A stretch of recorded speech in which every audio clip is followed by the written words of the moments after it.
कलाहांडी जिला धर्मगढ़ ब्लॉक अंतर्गत गतागुड़ा बड़ पहिलपार माँ भंडार घरणी क्रिकेट टूर्नामेंट उद्यापित हो जाइछि।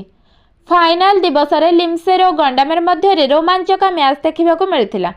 प्रथमे गंडामेर बैटिंग कर 10 ओवर 4 विकेट हराई 157 रन संग्रह कर लिमसेर दल को 158 रन लक्ष्य देइथिला। लिमसेर लक्ष्यर पिछा कर 10 ओवर 8 विकेट हराई मात्र 104 रन संग्रह कर गंडामेर ठारू पराजित होइथिला।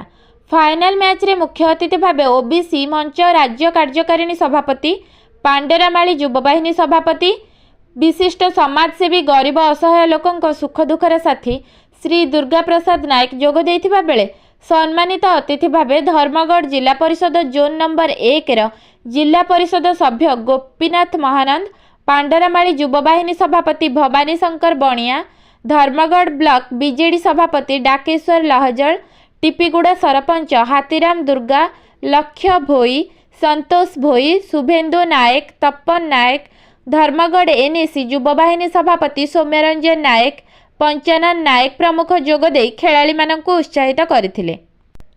सरोज माझी और दशरथ निहार फाइनाल मैच खेल रे अंपायर दायित्व तुलाइथिले।